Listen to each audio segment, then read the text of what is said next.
नमस्कार दोस्तों, मैं वीरेंद्र कुमार गुप्ता एक बार फिर आपका वीकेजी फ्यूजन पर स्वागत करता हूं। आज ये हमारा ठोस अवस्था का 5वां टॉपिक है। इसमें हम संकुलन दक्षता की गणना के बारे में पढ़ेंगे और हमारे पुराने 4 टॉपिक आपको देखने हैं तो उसके लिए मैंने लिंक दे दिया है। आप वहां पर जाकर के चारों टॉपिकों को पढ़ सकते हैं ताकि आपको यह टॉपिक आराम से समझने में आ जाए। चलिए शुरू करते हैं। संकुलन क्षमता की गणना आज हम सीखेंगे। पैकिंग एफिशिएंसी भी इसको कहा जाता है। संकुलन क्षमता होती क्या है? देखिए, पिछले टॉपिक में भी हमने पढ़ा था, किसी भी मात्रक कोष्टिका में कणों अथवा गोलों के द्वारा पूरी मात्रक कोष्टिका का जितना आयतन घेरा जाता है वही उसकी संकुलन क्षमता कहलाती है। परिभाषा के रूप में हम इसको देखें तो किसी क्रिस्टल में अवयवी कणों के द्वारा क्रिस्टल जालक का जितना आयतन घेरा जाता है उसे ही संकुलन क्षमता या संकुलन दक्षता कहा जाता है। संकुलन दक्षता ज्ञात करने का एक छोटा सा सूत्र है। इसमें हमारे को पूरी मात्रक कोष्टिका का आयतन निकालना पड़ेगा और उसमें जितने भी गोले हैं या कण हैं उन गोलों का आयतन हमारे को पता होना चाहिए। उन दोनों का अनुपात करके हम संकुलन दक्षता की गणना कर सकते हैं। इसमें कण या गोलों के द्वारा घेरा गया आयतन और मात्रक कोष्टिका का जो कुल आयतन है उनका अनुपात लेंगे और उसको 100 से गुणा कर देंगे तो हमारे को संकुलन दक्षता प्राप्त हो जाती है। संकुलन दक्षता हम 3 प्रकार की मात्रक कोष्टिकाओं में ज्ञात करेंगे। आद्य या प्रारूपिक मात्रक कोष्टिका, दूसरी काय केंद्रित मात्रक कोष्टिका और तीसरी फलक केंद्रित मात्रक कोष्टिका। इनकी संकुलन क्षमता की गणना करते हैं। सबसे पहले आद्य या प्रारूपिक मात्रक कोष्टिका को देखते हैं हम। यह एक मात्रक कोष्टिका है। इस मात्रक कोष्टिका के ऊपर के चारों कोनों पर 4 कण व्यवस्थित रहते हैं और इसी प्रकार से नीचे के 4 कोनों पर भी 4 कण व्यवस्थित रहते हैं और इस प्रकार से ये आद्य या प्रारूपिक मात्रक कोष्टिका प्राप्त होती है। इस प्रारूपिक मात्रक कोष्टिका में हम यदि ऊपर के 2 गोलों को देखें तो ये दोनों गोले एक दूसरे के संपर्क में रहते हैं, टच में रहते हैं। एक गोले की त्रिज्या r है तो दोनों गोलों की त्रिज्या यहाँ पर 2r हो जाएगी और इस मात्रक कोष्टिका के किनारे की जो लंबाई है उसको हमने माना है a। तो यहाँ पर a का मान 2 त्रिज्याओं के योग के बराबर होगा, क्योंकि यहाँ पर इस गोले की त्रिज्या और इस गोले की त्रिज्या दोनों का योग होगा और दोनों का योग यहाँ पर a के बराबर हमारे को प्राप्त होगा। तो इस प्रकार से a बराबर होता है 2r। घन में सभी किनारों की लंबाइयां बराबर होती है, अर्थात लंबाई, चौड़ाई और ऊंचाई सभी का मान यहाँ पर a होगा। घनीय मात्रक कोष्टिका का आयतन हम निकाल सकते हैं, क्योंकि लंबाई इंटू चौड़ाई इंटू ऊंचाई आयतन होता है, लेकिन यह घन है, तीनों भुजाएं समान होती है, इसीलिए इसका आयतन हो जाएगा a³ और a का मान हमारे को पता है यहाँ पर 2r के बराबर होता है, तो a की जगह हम रख सकते हैं 2r। तो यहाँ पर हो जाएगा 2r³। 2 को घात 3 करेंगे तो हमारे को प्राप्त होता है 8, अर्थात ये मान हो जाएगा 8r³। तो इस तरह से घनीय मात्रक कोष्टिका का आयतन हो जाएगा 8r³। साधारण मात्रक कोष्टिका में हमारे को पता है कुल कणों की संख्या 1 होती है। कुल कणों की संख्या यहाँ पर 1 है और एक कण या गोले का आयतन हमारे को पता है 4/3 पाई r³ होता है। तो इस तरह से गोलों की संख्या 1 ही है और एक गोले का आयतन 4/3 पाई r³ है। तो इस प्रकार से हम संकुलन दक्षता के सूत्र में इनके मान रख सकते हैं। एक कण या गोले के द्वारा घेरा गया आयतन वो तो हो गया 4/3 पाई r³ और मात्रक कोष्टिका का कुल आयतन हो गया 8r³। तो इनका मान हम रखते हैं तो इनका मान रखने पर हमारे को प्राप्त हो जाएगा 4/3 पाई आर क्यूब बटे 8r क्यूब गुणा 100। ये सूत्र में मान रखने पर हमारे को वैल्यू प्राप्त हुई है। इसमें 3 को हम बटे में है नीचे की तरफ ले लेंगे, नीचे लेने पर ये हो जाएगा 4/3। इसी प्रकार से पाई का मान हमने रख दिया 22/7। आर क्यूब की जगह आर क्यूब है और नीचे 8r क्यूब की जगह 8r क्यूब है। तो इस प्रकार से हमने सोल्व किया। अब आगे हम देखें, आर क्यूब से आर क्यूब कैंसिल हो जाएगा और 4 एकम 4 और 4 दूना 8, यहाँ पर ये सोल्व हो जाएगा। तो इस प्रकार हमारे पास बचेगा 22/3 गुणा 7 गुणा 2 गुणा 100। तो इस संकुलन दक्षता है, इसको सोल्व करने पर हमारे को 52.36% प्राप्त होते हैं, जो कि लगभग 52.4% होते हैं। तो इस प्रकार से हम आद्य मात्रक कोष्टिका की संकुलन दक्षता की गणना करते हैं, जो हमारे को 52.4% प्राप्त होता है। अर्थात आद्य मात्रक कोष्टिका का 52.4% हिस्सा कणों से घिरा हुआ रहता है और बाकी का 47.6% हिस्सा रिक्तियों के रूप में उपस्थित रहता है। अंतः या काय केंद्रित मात्रक कोष्टिका में हम संकुलन दक्षता की गणना करते हैं। तो यह एक मात्रक कोष्टिका है। इसमें ऊपर के प्रत्येक 4 कोनों पर 4 कण व्यवस्थित हो जाएंगे और नीचे के 4 कोनों पर 4 कण व्यवस्थित हो जाएंगे और एक कण मध्य में व्यवस्थित होता है। यहाँ हम देखते हैं कि ऊपर के जो 4 कण हैं, ये कण आपस में संपर्कित नहीं होते हैं, क्योंकि एक कण बीचों बीच में आ गया है। इसीलिए कोनों के कण एक दूसरे के संपर्कित नहीं रह पाते हैं। इसी कारण से अब हमारे को इसके किनारों की लंबाई अर्थात अक्ष की लंबाई ज्ञात करनी पड़ेगी और यह ज्ञात करने के बाद फिर हम संकुलन दक्षता की गणना करेंगे। अक्ष लंबाई ज्ञात करने के लिए हम सबसे पहले एक घन लेते हैं जिसके 8 कोनों पर कण है और एक कण इसके मध्य में काय केंद्रित रूप से व्यवस्थित है और इसके कोनों को कुछ नाम दे दिए हमने ए बी सी डी। सबसे पहले ए डी को हम मिलाते हैं तो एक विकर्ण हमारे को प्राप्त होता है। इसी प्रकार से ए बी को भी मिलाया जाता है। इसमें हम सबसे पहले बात करते हैं त्रिभुज ए बी और सी की। इस ए बी सी त्रिभुज में हम गणना करेंगे। यह एक समकोण त्रिभुज हो गया है। समकोण त्रिभुज में यहाँ विकर्ण हो गया है ए बी और लंबाई और चौड़ाई यहाँ पर ए सी और बी सी हो गई है। सबसे पहले इस त्रिभुज में हम पाथोगोरस प्रमेय को लगाते हैं और पाथोगोरस प्रमेय होती है कर्ण स्क्वायर बराबर लंब स्क्वायर प्लस आधार स्क्वायर। तो उस सूत्र को हम यहाँ पर लगाते हैं। तो यहाँ पर कर्ण हो गया हमारा ए बी स्क्वायर, लंब हो गया ए सी स्क्वायर और आधार हो गया है बी सी स्क्वायर। तो इस प्रकार से पाथोगोरियन प्रमेय हम यहाँ पर अप्लाई करते हैं। यहाँ पर ए सी और बी सी दोनों के मान ए होंगे क्योंकि अक्षों की लंबाई हमने ए मान रखी है।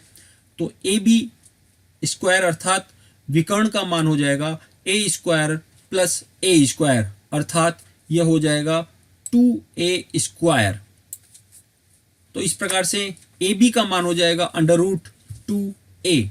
तो यहाँ हमने पहले विकर्ण निकाला है ए बी। अब हम इसमें ज्ञात करेंगे ए डी और ए डी को ज्ञात करने के लिए वही 3 कण ए डी वाले व्यवस्थित है। यहाँ पर उसी प्रकार की व्यवस्था हम देख रहे हैं। अब यहाँ पर हम जिस त्रिभुज की बात करेंगे वो त्रिभुज होगा ए बी और डी। अब हमारे को ए डी की गणना करनी है। ए डी की गणना में अब आप एक चीज ध्यान रखिए कि ऊपर और नीचे के कोणों के जो कण हैं वो बीच के कण के साथ संपर्क में रहते हैं, संपर्क में रहते हैं।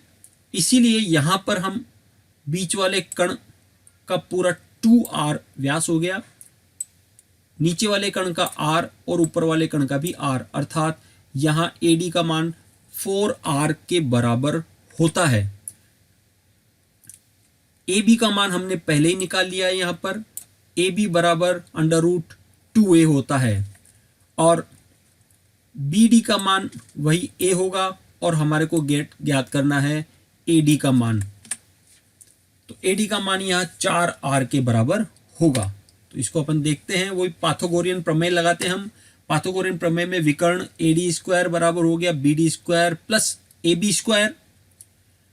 डी डी का मान a है और ए बी का मान हमने पहले ही ज्ञात कर रखा है और उसका मान है ए बी स्क्वायर बराबर 2a स्क्वायर। तो मान रखने पर हमारे को यहाँ पर 3a स्क्वायर प्राप्त होते हैं, यानी ए डी हमारे को प्राप्त हो गया, ए डी स्क्वायर प्राप्त हो गया 3a स्क्वायर और ए डी हो गया √3a। तो इस तरह से हमारे को विकर्ण √3a प्राप्त हो गया है। अब हमारे को पता है ए डी ऑलरेडी 4r के बराबर है, यानी 4r के बराबर है।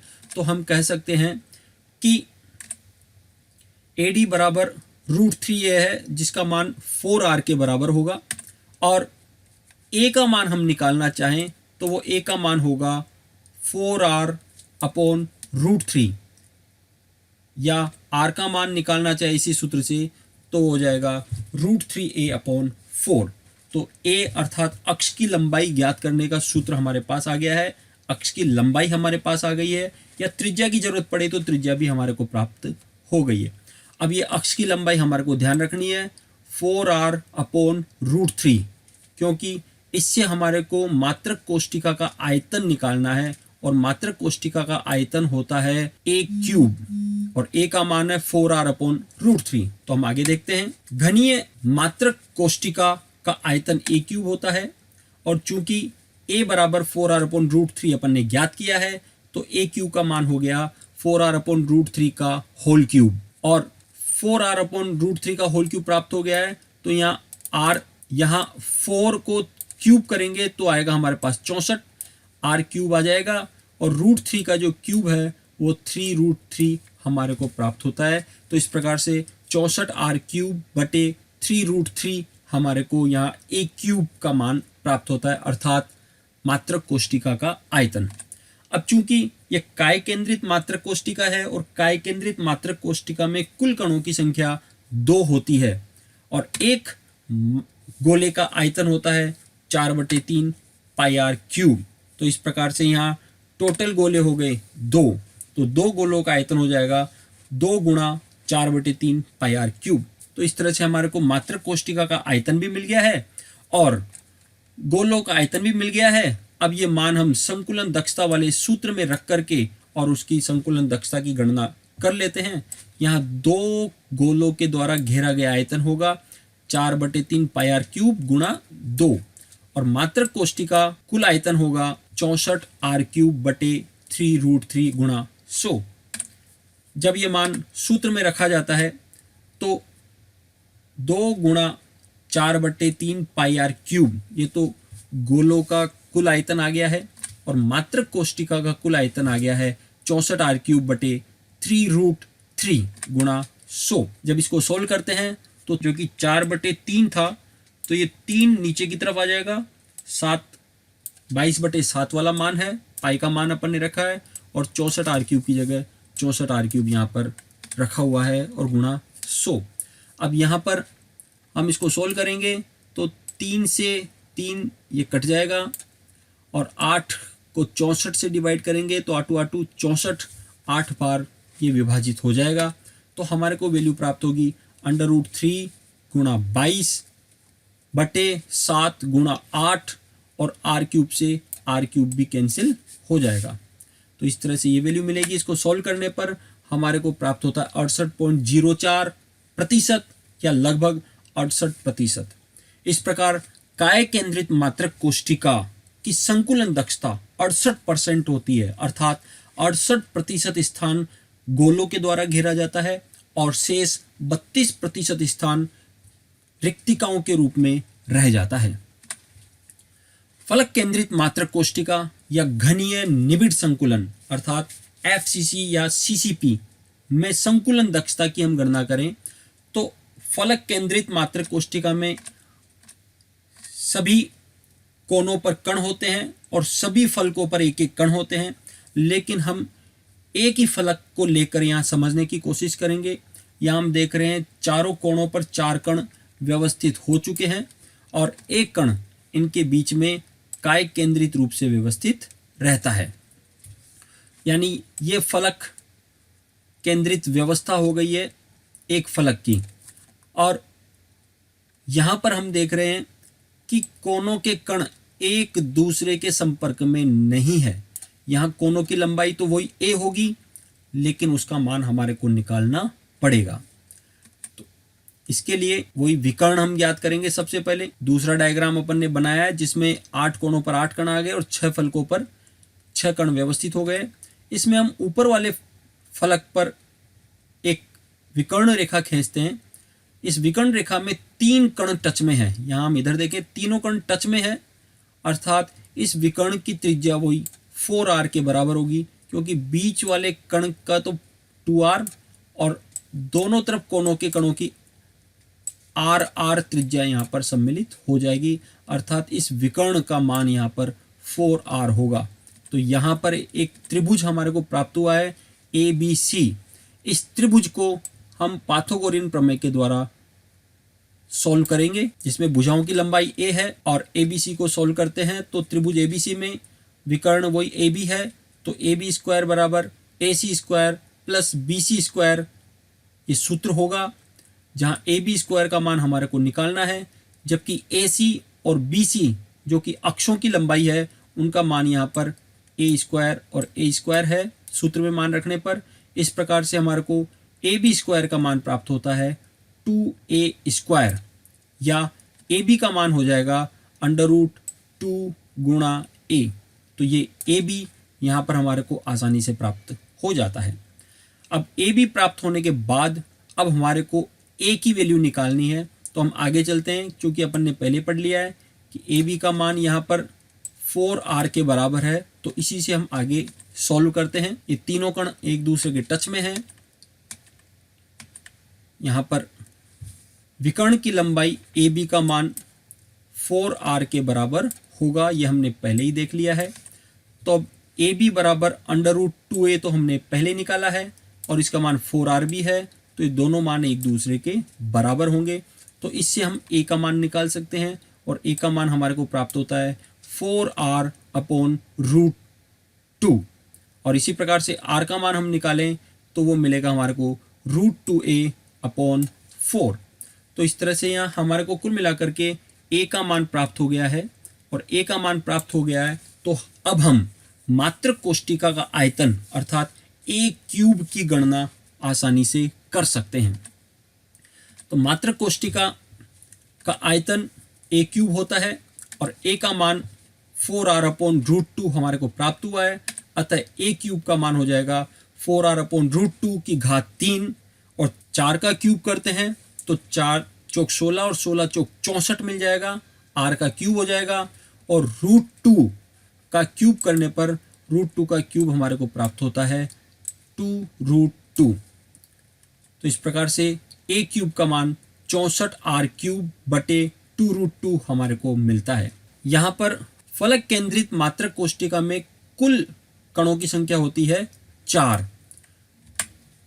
तो एक कण का आयतन होता है 4/3 πr³। तो इस प्रकार से संकुलन दक्षता का जो सूत्र है, जिसमें 4 गोलों के द्वारा घेरा गया आयतन और मात्रक कोष्टिका का आयतन गुणा 100 करके हम संकुलन दक्षता की गणना कर सकते हैं। 4 गोलों का आयतन हमारे को मिल गया है। एक गोले का आयतन 4/3 πr³ होता है, जिसको 4 से गुणा कर लेंगे। और मात्रक कोष्टिका का जो कुल आयतन है वो हमारे को मिल गया है 64r³/2√2। मान रखने पर हमारे को इस तरह की वैल्यू प्राप्त होगी, जिसमें हम 2√2 जो अपॉन में है, ये 2√2 ऊपर चला जाएगा, 4 × 4 16 हो जाएगा, 3 जो बटे में है ये नीचे आ जाएगा, पाई का मान 22/7 हमने रख दिया है, r³ की जगह r³ है, बटे में 64r³ अपनी जगह है, और गुणा 100। तो इस तरह से हमने मान रख दिया है। अब इस मान में हम देखें तो आर क्यूब से आर क्यूब कैंसिल हो जाएगा, 16 चौक 64 अर्थात यह डिवाइड हो जाएगा और हमारे को जो वैल्यू प्राप्त होगी उसमें हमारे को मिलेगा √2 गुणा 22 बटे 7 गुणा 3 गुणा 2, क्योंकि यहाँ जो 4 प्राप्त हुआ वो इस 2 से भी डिवाइड हो जाएगा, 2 दूना 4। तो इस तरह से हमारे को फाइनली यहाँ 2 मिलेगा और इसको सॉल्व करने पर हमारे को प्राप्त हो जाता है 74.07% या लगभग 74%, अर्थात फलक केंद्रित मात्रक कोष्टिका में 74% आयतन कणों के द्वारा घेरा जाता है और मात्र 26% आयतन रिक्तियों के रूप में, जो कि चतुष्फल की और अष्टफल की रिक्तियां होती है, उनके रूप में मौजूद रहता है। तो इस प्रकार से हम आद्य मात्र कोष्टिका, काय केंद्रित मात्र कोष्टिका और फलक केंद्रित मात्र कोष्टिका में संकुलन दक्षता की गणना कर लेते हैं। और यहाँ पर कुछ अपने को विशेष सूत्र प्राप्त होते हैं, जिसमें आद्य मात्र कोष्टिका में हमारे को a का मान 2r के बराबर मिलता है, इसीलिए r का मान हो गया a/2। इसी प्रकार से काय केंद्रित में हमारे को सूत्र मिला a बराबर 4r/√3, जो कि बहुत महत्वपूर्ण सूत्र है।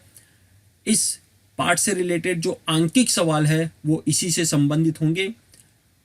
या r का मान हम निकालें तो r बराबर √3a/4 हो जाएगा।